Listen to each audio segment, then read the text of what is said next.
Je vous dis bonsoir et à l'entame de ce direct, j'aimerais répondre à vos commentaires à la suite de la petite de la petite boutade que j'ai laissée en rouge dans laquelle je demandais à Fleur de Lille de m'indiquer, de me trouver une place pour mettre le camion. C'était une façon de rigoler. J'ai vu des gens qui sont venus mettre des organes. Et donc, comme moi, je ne viens pas sous les commentaires répondre, je préfère faire une réponse générale pour tout le monde et éventuellement développer le sujet parce que j'ai vu que ça vous intéresse énormément. Je vous avais promis un direct, malheureusement, je n'avais pas trouvé du temps entre-temps. Donc, nous allons faire ce direct. Je vais vous dire ce que je pense. Nous allons analyser les implications politiques, sociopolitiques derrière cette affaire et éventuellement pour vous réexpliquer le droit. Donc, je vois que vous êtes rapidement connectés. Je vois que vous êtes rapidement connectés. Je vais vous laisser une communication verbale. Alors, mes amis, nous venons de vivre 2 jours d'intenses activités cybernétiques parce que l'une des figures emblématiques des réseaux sociaux camerounais, figure féminine, emblématique, vraiment, la célèbre Fleur de Lille, a été interpellée au Cameroun à la suite d'une plainte, en fait d'une décision de justice qui fait suite à une plainte déposée par le célébrissime Raymond Tchengang qu'on ne vous présente plus. Mais comme sur cette page, j'ai des gens qui ne s'intéressent pas beaucoup au monde du showbiz, ou du moins ne regardent pas beaucoup les faits divers des réseaux sociaux, je vais d'abord prendre le soin de vous présenter les personnes et éventuellement les faits. Parce que je sais que sur ma page, il y a beaucoup plus les enseignants d'université, les avocats et des magistrats que je vois ici sur la page de Marlène Mvutu. Donc, je vais vous présenter les personnes parce que je sais que vous n'êtes pas des gens des réseaux sociaux. Alors, Monsieur Raymond Tchengang, vous avez entendu son nom partout, est un homme, un promoteur culturel camerounais qui réside en France, que je connais personnellement. Je connais personnellement, nous avons été amis à un moment. Amis, pas dans le sens que vous comprenez. Je pense qu'il est sur mes pages Facebook, nous sommes amis sur Facebook.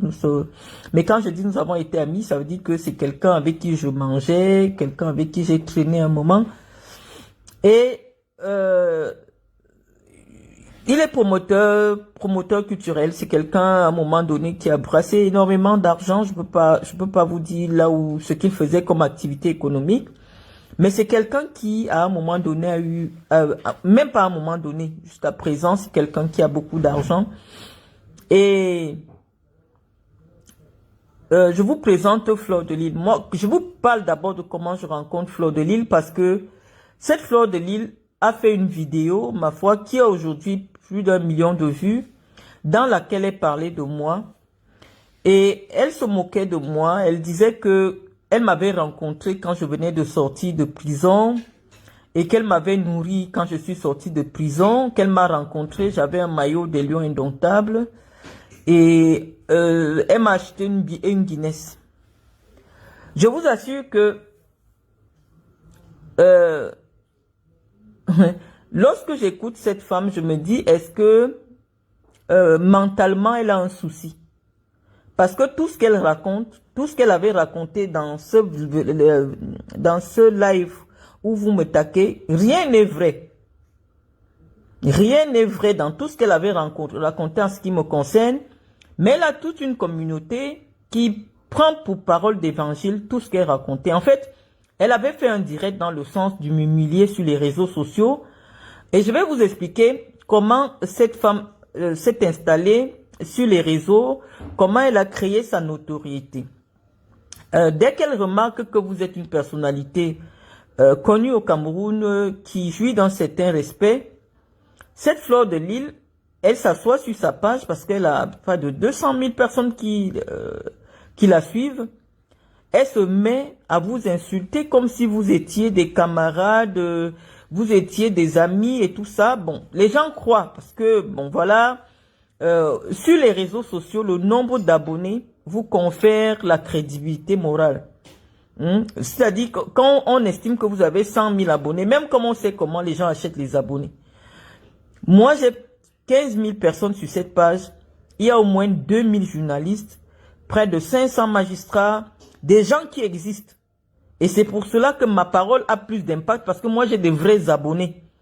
Or, ces filles qui s'exhibent sur les réseaux sociaux, elles achètent des abonnés, des gens qui n'existent pas. Elles achètent des vues et elles s'asseyent sur les réseaux sociaux pour détruire systématiquement les réputations des personnes qui ont peut-être travaillé dur pour arriver là où elles sont, qui ont bavé dans leur vie pour se construire une image publique.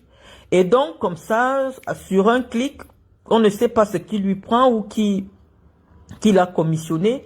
Elle s'assoit sur Internet et vous devenez une personne qui est à son niveau social, au point de créer la confusion. Donc, moi, je vais vous expliquer comment je découvre Fleur de Lys. J'étais à mes bureaux, je crois que Mabouan Kesak, qui est ici sur ma page, Mabouan Kesak, c'est lui qui me fait savoir qu'il y a un Camerounais de Paris qui aimerait prendre des bureaux dans le même immeuble que moi. Et je vous dis qu'à l'époque, je marchais avec Mabouan Kesak. C'était pas mon copain, mais moi, je marche qu'avec des hommes. Donc, je marchais avec Mabouan Kesak et Mabouan m'a dit qu'il a son ami qui vient de Paris, qui s'appelle Amod. Comme mes bureaux sont bien décorés, ceux de l'Omnisport, il aimerait bien prendre des bureaux dans cet immeuble-là. Et il me dit qu'il va donner mon contact à cet Amod. Je ne savais pas qui c'était. Je vous dis que à une période de ma vie, je n'ai jamais côtoyé les Camerounais. Je ne les connaissais pas. Ce qu'ils faisaient ne me plaisait, ne me convenait pas. Même au Cameroun, pendant toute la période où j'étais au Cameroun, je n'étais pas sur les réseaux sociaux. Donc, quand il me parle de cet Amod, je ne sais pas qui c'est. Je ne sais pas qui est président Amod. Je lui dis, il n'y a pas de problème. Il vient, il va visiter mes bureaux. Si ça correspond à ce qu'il recherche, il y a encore des appartements dans l'immeuble qui sont disponibles. C'est comme ça que ce président Amod vient chez moi. Je les reçois bien à manger, à boire, il visite mes bureaux et tout. Il y avait une partie qui était appartement, une partie bureau. Il a beaucoup apprécié. Il m'a demandé que c'était combien. Je lui ai dit 450 000 au mois. Et on paye 1 an. Il me dit non, c'est un peu au-dessus du budget qu'il a prévu. Lui, il recherche des bureaux à 150 000 francs le mois. Je dis bon, ok, il n'y a pas de problème. Mais ici, malheureusement, il n'y a pas de 150 000, c'est que du 450 000. C'est un immeuble, c'est l'immeuble qui est en face de l'école publique de Fandena, l'école des Japonais, comme on appelle ça. À l'époque, c'était 450 000. Peut-être ça a augmenté aujourd'hui, mais c'est 450 000. C'est comme ça qu'il s'en va. Un jour, il m'appelle, il me dit, oh ma soeur, parce qu'il appelle tout le monde ma soeur. Oh ma soeur, j'ai trouvé quelque chose. Vraiment, j'aimerais que tu viennes visiter. Tu nous as très bien reçus à tes bureaux. J'aimerais que tu viennes visiter mes bureaux. J'ai dit, tes bureaux sont où? Il me dit, à Mimbouman. C'est comme ça que je sortais de mes bureaux de Mvogada. Je m'arrête à Mimbouman, là où il m'a présenté ses bureaux. Il avait créé une société pour faire dans l'immobilier. On visite son bureau, il me montre son bureau et tout ça. Bon, bref. Et après, il me dit, malheureusement, comme il n'a pas de quoi me recevoir dans son bureau, il a prévu ma réception dans un restaurant. C'est comme ça qu'on arrive dans quelque part à Essos. J'étais d'abord surprise. Vous savez que je suis une femme. Tous ceux qui me connaissent à Yaoundé, je ne bois qu'au Hilton. C'est comme ça qu'il m'amène dans un truc à Essos. Quand j'arrive là-bas, je trouve la fameuse Fleur de Lys avec Gaël Nganamouit. Bon, je vais apprendre plus tard que Fleur de Lys, à l'époque, elle était la femme de Gaël Nganamouit. Je bois un Sprite parce que je bois pas d'alcool. Tous ceux qui me connaissent savent que je bois pas d'alcool. Il venait manger le taro. Moi, je mange pas de taro. Donc, j'ai pas mangé de taro. J'ai bu juste un Sprite. Et après, j'ai reçu un coup de fil. Des gens qui m'attendaient à mon bureau. J'ai dit à Amod que malheureusement, je peux pas rester plus longtemps. On m'attend à mon bureau. Flore est venue, elle m'a mis la caméra, elle voulait faire des photos et tout ça. J'ai dit à Flore, parce que Flore portait une robe On voyait toute sa poitrine derrière. Je ne savais pas qui c'était. Elle dit qu'elle veut faire la photo avec moi. Je lui ai dit non, je ne peux pas faire une photo avec toi parce que je suis une personne publique. C'est comme ça que je suis partie. Mais depuis près de 10 ans, cette femme raconte des mensonges sur moi sans que Amot ne lui dise « J'étais présent, Jaguar était présent. En aucun moment, Malène Mvoutou n'est arrivé avec un maillot ayant faim, avec un maillot des lions indomptables, et c'est toi qui as payé la boisson. Ou tu as payé le plat de nourriture à Malène Mvoutou. Pourquoi je peux marcher avec toi, sachant que c'est moi qui ai invité Madame Mvoutou, tu te permets à la dénigrer sur les réseaux sociaux. Je vous dis comment fonctionnent ces hommes d'affaires d'un nouveau genre que les Camerounais ont baptisé les Féman. J'ai d'abord été curieuse de constater que quand Amot m'invite dans ses bureaux, il avait reproduit mes bureaux. Sauf qu'il n'avait pas eu la qualité des meubles que j'avais parce que j'avais fait venir mes meubles de l'Europe. Mais il avait voulu reproduire mes bureaux. Et après cet épisode, où on s'est vu qu'une seule fois, cette fille, à l'époque, elle était sponsorisée par Amot, s'est assise sur les réseaux sociaux pour me dénigrer. Elle m'a baptisé Doc Tambrakata. C'est comme ça que je deviens célèbre sur les réseaux. C'est cette femme qui amène mon nom pour la première fois où je vois une Camerounaise assise sur les réseaux pour parler de moi parce qu'elle m'a vu pendant 30 minutes. C'est devenu que non, elle m'a acheté à manger. J'ai dit, mais notre amitié commence où? On se connaît où? Je te connais pas. C'est Mabouan Kessa, qui est lion indomptable, qui t'a amené à mes bureaux, qui t'a donné mon contact parce que tu voulais, soi-disant, louer des bureaux dans mon immeuble. L'immeuble que je loue, quand je dis dans mon immeuble, je ne suis pas propriétaire d'un immeuble. L'immeuble que je loue pour mes bureaux, je me retrouve à tes bureaux, tu me proposes un pot parce que tu n'as pas de place pour me recevoir chez toi.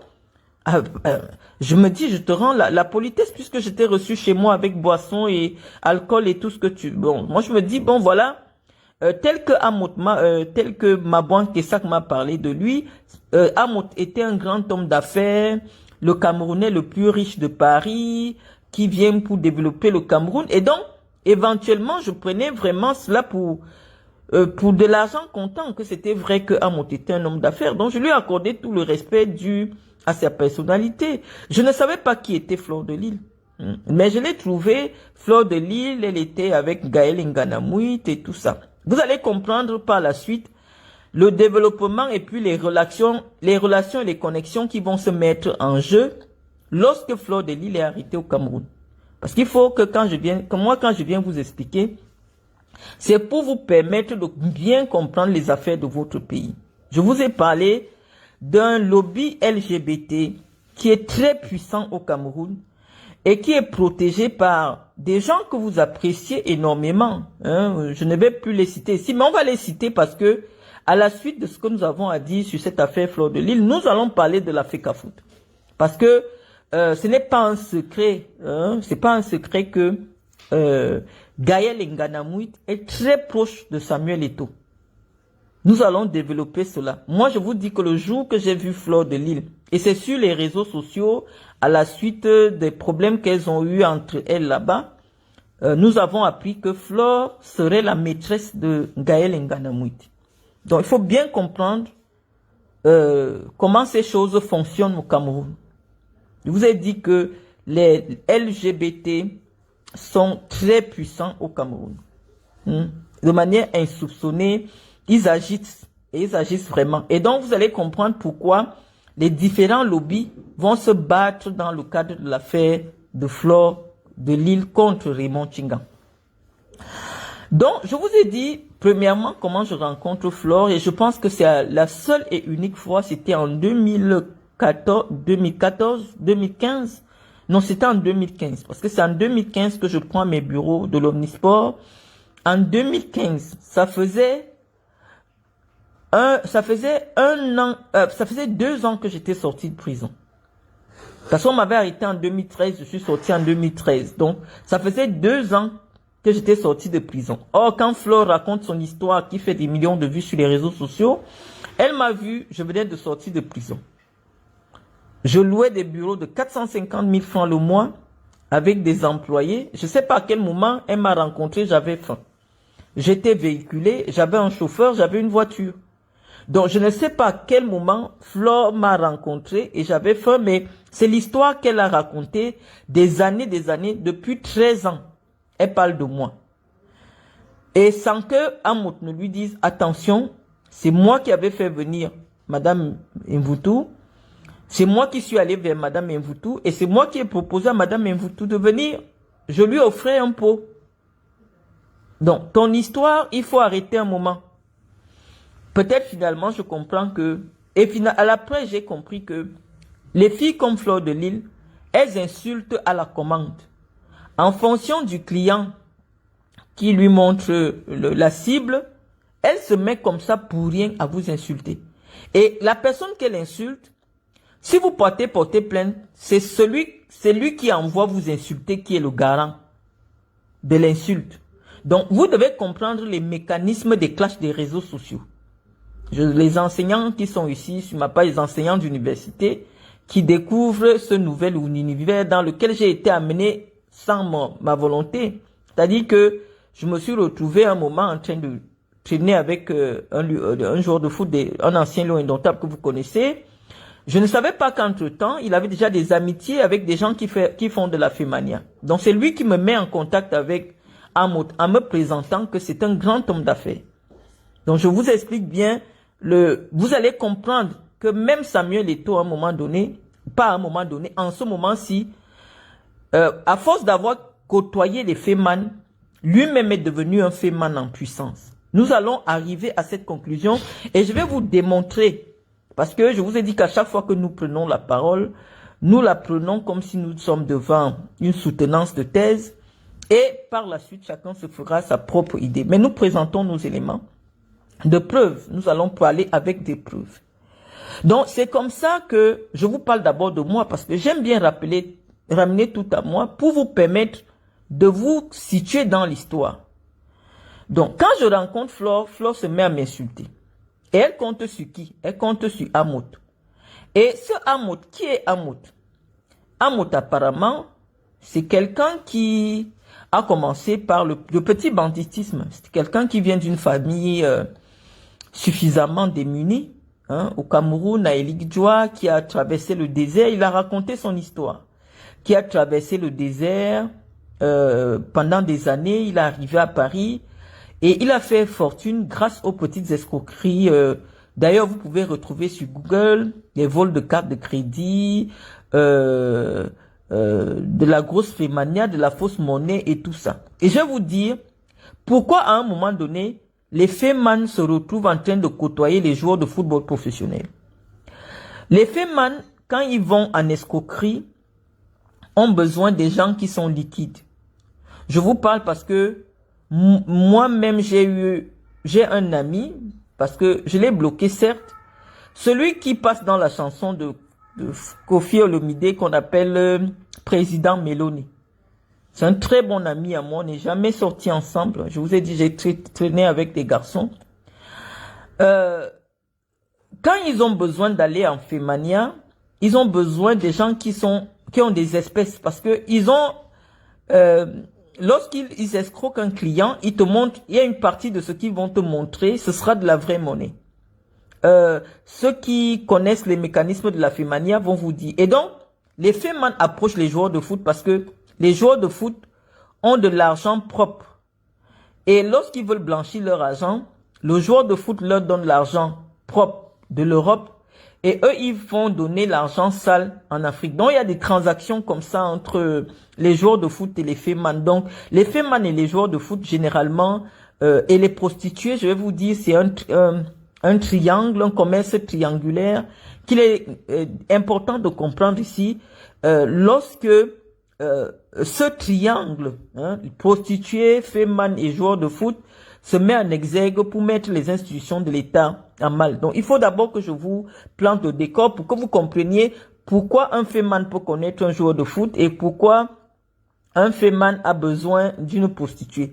En fait, les prostituées dans l'univers de la fémania internationale, c'est elles qui, parfois, dans le cadre de ceux qui sont spécialisés dans le vol de cartes de crédit, lorsque elle fait venir, une prostituée fait venir un client dans sa chambre pour faire la passe, elle met, elle donne du somnifère, elle frotte le somnifère sur ses tétons.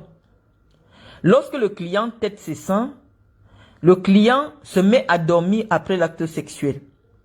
Et qu'est-ce qu'elle fait? Elle filme la carte de crédit et elle envoie la carte de crédit au petit escroc des cartes de crédit.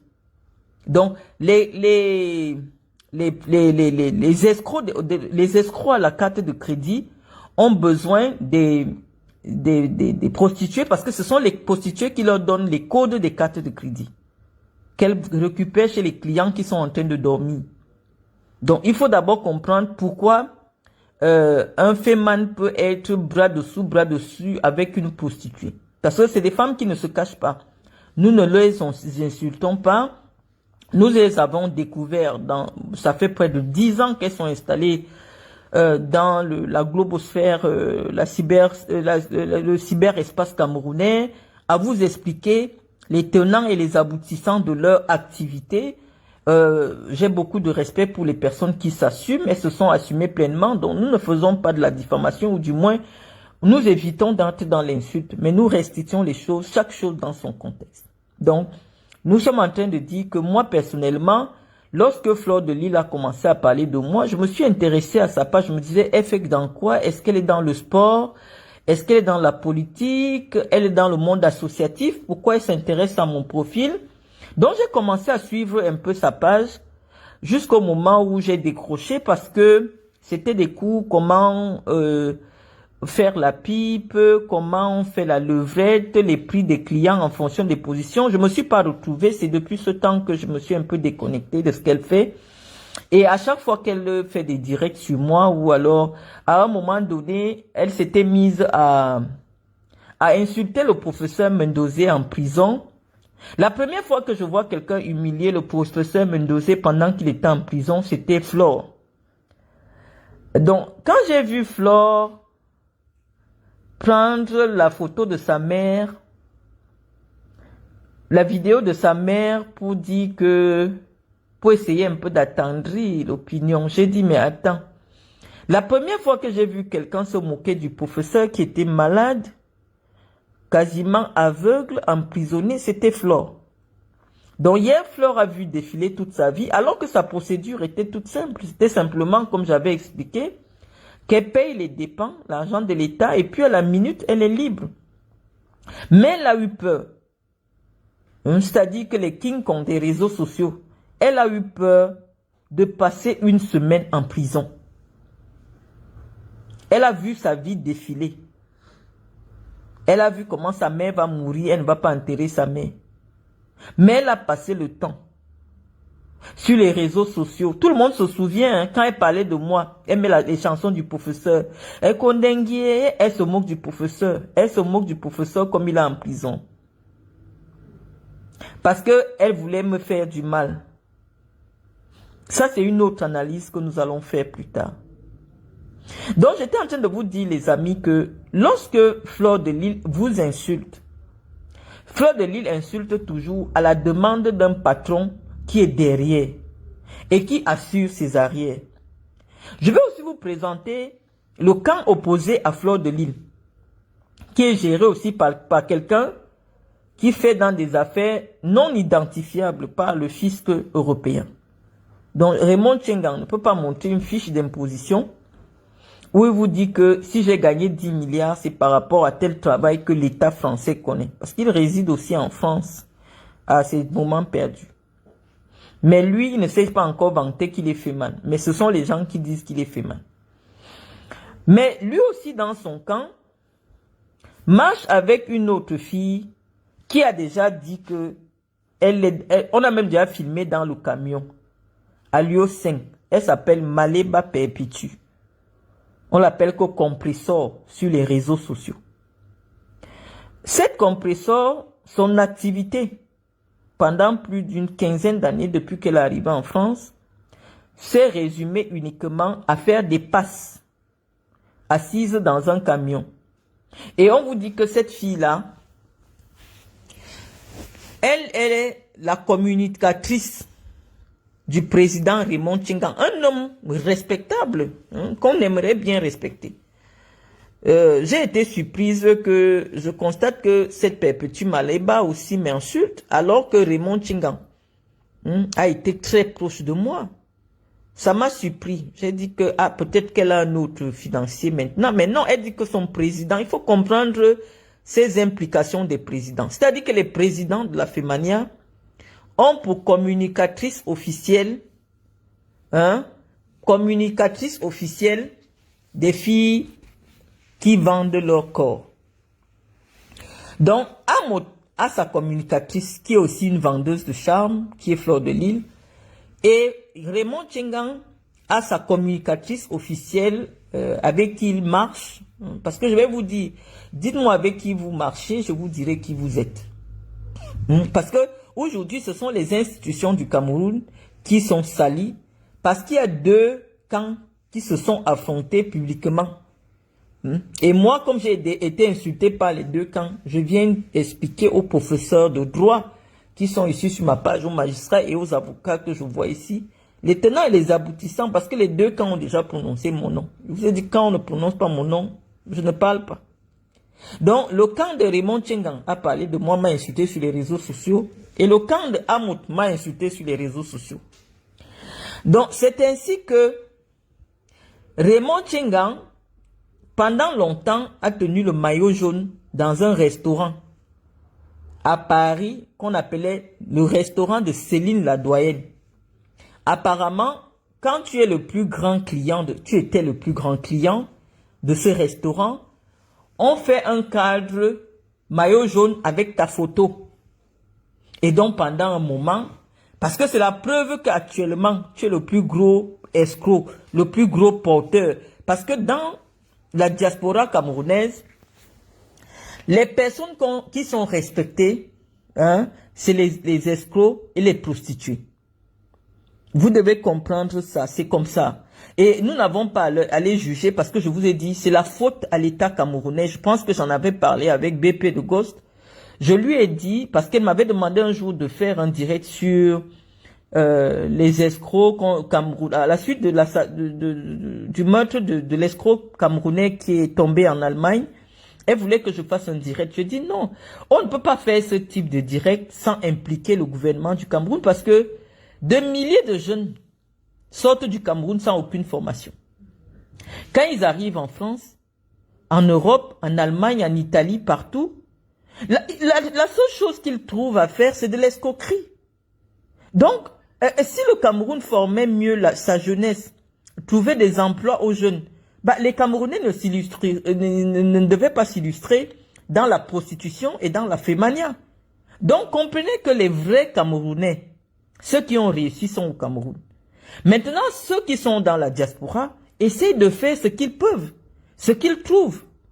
Parce que ce n'est pas évident, le parcours d'un Camerounais qui arrive en Occident.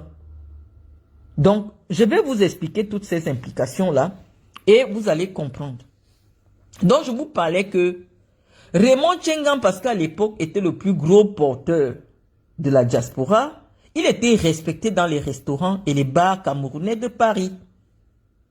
Et c'est ainsi que qu'arriva un jeune gars, Betty, à la personne du président Amot, venant de l'Espagne. On ne sait pas où il avait pris le gros montant. Il est devenu le client le plus important dans le restaurant de Céline la Doyenne. C'est comme ça qu'on fait décrocher le maillot jaune de Raymond Tchengan. On installe le maillot jaune écrit Amot. C'est devenu donc la guerre sanglante que vous avez vue dans les réseaux sociaux. La communicatrice de Raymond Tchengan insulte Amot et la communicatrice de Amot insulte Raymond Tchengan. Les communicatrices, parce qu'à l'époque, je pense que Lolo même avait insulté président Amot, parce que elle était dans le camp de ceux qui soutiennent, de celles qui communiquent pour Raymond Tchengan. Donc, ça nous a tenu en haleine. Moi, je vous rappelle déjà que ça fait plus de 20 ans que je suis en Europe. Donc, ça fait au moins 12 ans que les réseaux sociaux camerounais sont tenus en haleine par ces deux camps qui se réconcilient et qui se gâtent au fil des intérêts. Donc, quand Raymond Tchengang n'a pas supporté les insultes, et là, quelle est la pire insulte qu'on avait dit à Raymond Tchengang? Qu'il est tombé, il n'a plus rien, il a les pantalons troués. On a même posé la photo sur les réseaux sociaux. Raymond Tchengang, en fait, à l'époque, elle disait que Raymond Tchengang lui a proposé de lui envoyer la photo de ses seins. Elle a refusé et qu'il lui a proposé des partous. Elle a refusé. Bref, Flore a fait tout un exposé sur les réseaux sociaux. Visiblement, Raymond Tchengang s'est senti humilié. C'est comme ça qu'il a couru. Il est parti au Cameroun. Il a déposé une plainte en bonne et due forme. Et c'est à partir de là que ça devient intéressant, les amis. J'espère que vous avez bien suivi jusque-là. Quand il part porter plainte au Cameroun, parce qu'au Cameroun, quand vous portez plainte, si vous n'avez pas de relation, votre plainte ne peut pas arriver chez le juge. Donc, si Raymond Tchengang a réussi à faire dire le droit sur son affaire, c'est parce qu'il a les relations. Et je vais vous expliquer pourquoi. Parce que ça va être intéressant par la suite. Pourquoi vous comprenez maintenant, là où l'État, les institutions de l'État vont être paralysées à cause d'une banale histoire des Camerounais qui n'ont pas de fiche d'imposition en Europe. Parce que ni Flore de Lys, ni Raymond Tchengang ne peuvent vous montrer une fiche d'imposition de leur activité professionnelle en Europe. Parce que là où le nom du Cameroun est déjà partout, la justice camerounaise, oh merci, il faut qu'on vous explique. Donc, voilà ce qui se passe. Raymond Tchengang a épousé la nièce de Paul Biya. Il faut bien comprendre maintenant la partie là. Je vous ai présenté les deux camps. Raymond Tchengang a épousé la nièce de Paul Biya. Est-ce que vous avez bien compris? Donc, Raymond Tchengang a le pouvoir au Cameroun. Parce que la plainte de Raymond Tchengang peut arriver chez le juge. Pourquoi? Parce que Raymond Tchengang est le beau-fils de Paul Biya. Donc, Raymond Tchengang, maintenant, il part au Cameroun. Je m'arrête là et je vous explique le droit, parce que c'est intéressant. Qu'est-ce que le droit camerounais dit en la matière? Parce que je vois que chaque fois qu'un Camerounais de la diaspora dépose une plainte au Cameroun, il y a toujours des gens qui sortent pour dire que oui, un problème s'est passé en France, pourquoi vous partez porter plainte au Cameroun? Il faut que je vous explique ce que dit le droit camerounais. Sur cette partie, on dit que si vous avez une carte nationale d'identité camerounaise, puisqu'on ne délivre pas la carte d'identité à l'étranger, ça veut dire que vous avez une résidence au Cameroun. Si vous avez la carte nationale d'identité, et le droit dit ceci, que pour porter plainte, on porte plainte soit au lieu de la commission de l'infraction, soit au lieu de résidence de l'un des plaignants. Voilà la règle de droit. Soit le plaignant porte plainte là où il habite, soit il porte plainte là où la personne qui l'accuse habite, ou alors là où l'infraction a été commise. Donc, quand je vous ai donc posé la règle de droit, qui est simple, on dit que le Cameroun suppose que si un jour tu as eu la carte nationale d'identité, parce qu'on ne fait pas le passeport sans la carte nationale d'identité, ça signifie que tu as justifié de ta résidence au Cameroun. Donc, tout problème que tu peux faire avec quelqu'un dehors, la personne peut venir te porter plainte au Cameroun. Donc, comprenez d'abord ça comme ça. Et arrêtez de dire que comment... Non, le droit dit que tu as le choix sur le lieu où tu vas déposer ta plainte. C'est le droit qui dit que tu as le choix.